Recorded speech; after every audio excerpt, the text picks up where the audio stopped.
Hello बच्चों, ये concept video Gauss law पर आधारित है। इस वीडियो के थ्रू हम उस प्रश्न का उत्तर ढूंढ पाएंगे जो हम शुरू से ही डिस्कस करते आए हैं कि आखिर क्यों एक आइसोलेटेड मैग्नेटिक पोल एग्जिस्ट नहीं कर सकता।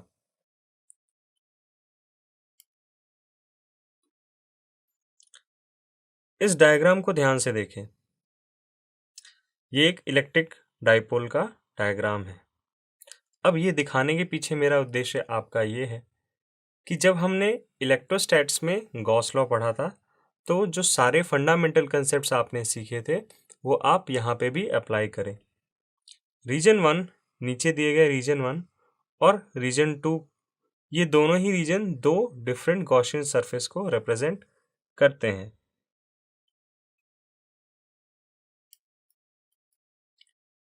इन दोनों ही गॉसियन सरफेस से लिंक्ड इलेक्ट्रिक फ्लक्स के बारे में आप क्या कह सकते हैं? जरा सोचिए, मैंने फील्ड लाइंस का हिंट आपको ऑलरेडी दे दिया है। क्या इन दोनों ही गॉसियन सरफेस से लिंक्ड इलेक्ट्रिक फ्लक्स बराबर हैं या वो डिफरेंट होंगे? जी, बिल्कुल नहीं। दोनों ही सरफेस से लिंक्ड इलेक्ट्रिक फ्लक्स बिल्कुल डिफरेंट होंगे। अब ऐसा क्यों होता है, आगे देखते हैं। अगर आप रीजन वन को ध्यान से देखें तो इस रीजन से जितनी फील्ड लाइंस एंटर कर रही हैं उतनी ही फील्ड लाइंस एग्जिट भी कर रही हैं। लेकिन अगर मैं रीजन टू की बात करूं तो इस क्लोज सरफेस से most of the field lines emerge हो रही हैं।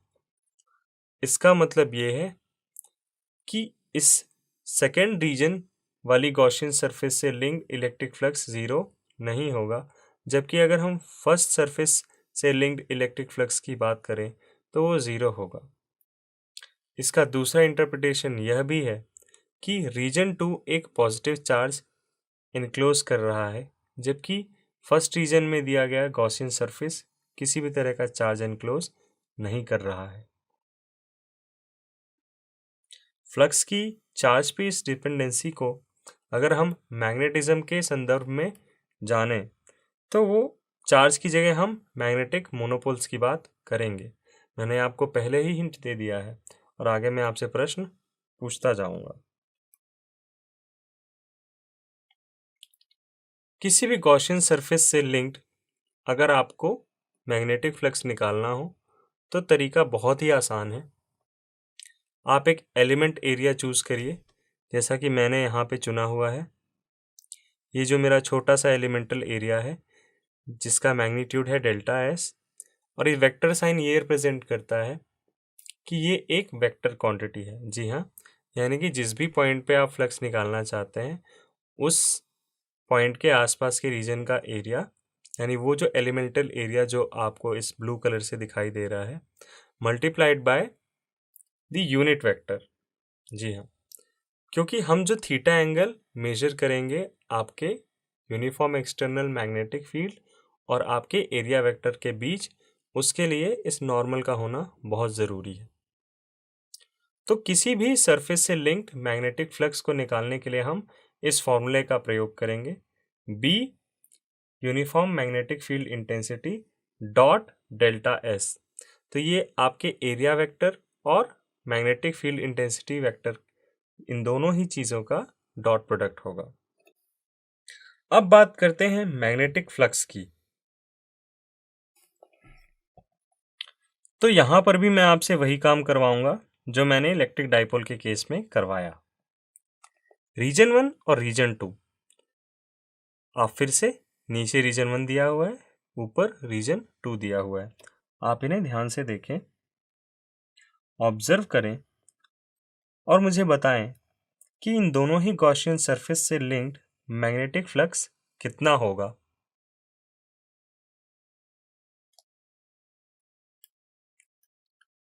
इस क्वेश्चन का आंसर जानने के लिए बच्चों, सबसे पहले दोनों ही गॉसियन सरफेस से लिंक्ड मैग्नेटिक फील्ड लाइंस को आप ऑब्जर्व करें।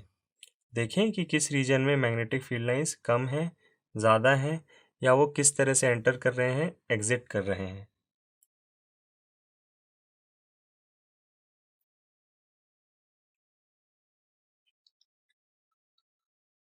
तो अगर फर्स्ट सरफेस की बात करें तो ये क्लियरली दिख रहा है कि जितनी फील्ड लाइंस एंटर कर रही हैं उतनी ही फील्ड लाइंस एग्जिट भी कर रही हैं। और सेकेंड सरफेस के केस में भी ये बात बिल्कुल सच है। यानी दोनों ही केसेस की अगर मैं बात करूं तो जितनी फील्ड लाइंस एंटर कर रही हैं सरफेस से उतनी ही एग्जिट कर रही हैं। तो इसका क्या मतलब हो सकता है बच्चों? इसका एक ही मतलब है कि इन दोनों ही सरफेसेस से लिंक जो मैग्नेटिक फ्लक्स है वो ज़ीरो है, क्योंकि कुछ भी इनक्लोज तो हो ही नहीं पा रहा है। जितनी भी फील्ड लाइंस एंटर कर रही हैं उतनी फील्ड लाइंस एग्जिट कर जा रही हैं। अच्छा, अगर मैं आपसे पूछूं कि क्या ये बात सारी क्लोज सरफेसेस के लिए हम कह सकते हैं कि मैग्नेटिक फ्लक्स ज़ीरो होगा उन सारे ही क्लोज सरफेसेस के लिए?